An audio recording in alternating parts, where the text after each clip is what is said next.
As a whole, it was great. Washington State University was the best decision I could have made for myself.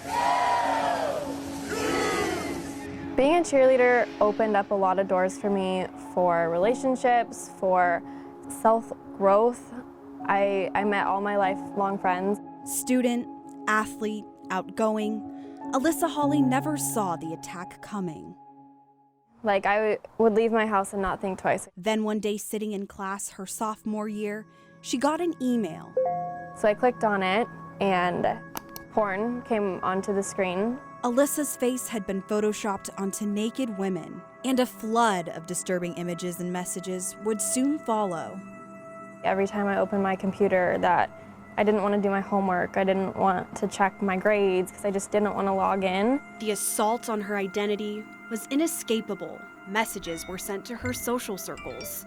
I think the first person that came to me that it got sent to was a couple of the guys on the Wazoo baseball team. Coaches, friends, professors, and even her family began receiving the images. Walking to class, like, I didn't want to make eye contact with anybody. I was just so embarrassed.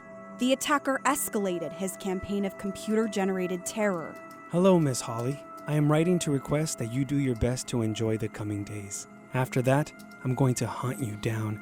I'm going to cause you pain like you've never thought possible. Threats to end her life were sent from multiple fake email addresses and phone numbers. Hi, Alyssa.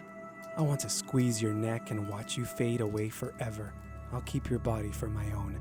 I didn't go to the police for a while, and that's one of my biggest regrets, I think, is that I tried to handle it myself. When she finally did contact them, I think that the Pullman PD, in my opinion, had never dealt with something like that before, so they didn't know what to do. Alyssa also filed reports with Snohomish PD and Seattle PD. I think that they all tried, but after months of trying without getting anywhere, they did give up.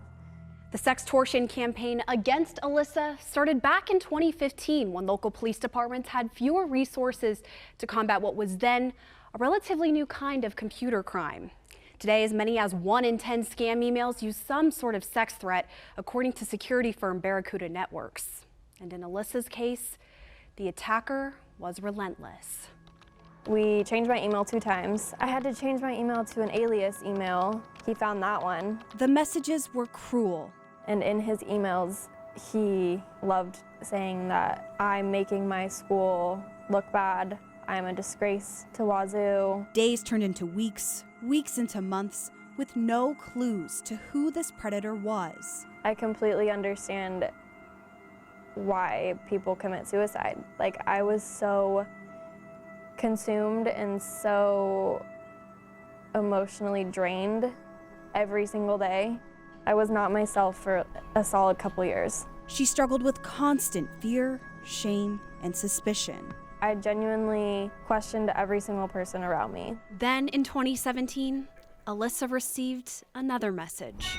I was sitting on the floor watching TV, and I got an email from the detective that has been working on this case. The constant attacks were finally going to end. I was like, oh my gosh. So I opened it and I just started crying. When the arrest happened, it wasn't in Pullman, but nearly 1,500 miles away in this town, Rochester, Minnesota. Federal agents captured this man, Eric Ronald Boldwan, after several University of Colorado women athletes had reported they'd also been victimized. Boldwan was sentenced to 14 years for those crimes, but investigators suspect he's potentially responsible for at least 50 more. Alyssa is believed to be one of them. I have no respect for him. I think he's disgusting.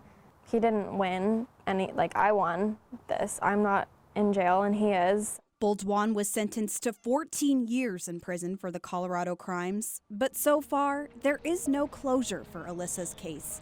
As she waits for justice, she focuses on how her experience has had positive outcomes. And unfortunately, it takes a situation like this to kind of get the ball rolling and to get people familiar with the steps that need to be taken. I feel stronger in myself knowing that if I can get through something like that, then I don't think there's much that I can't get through.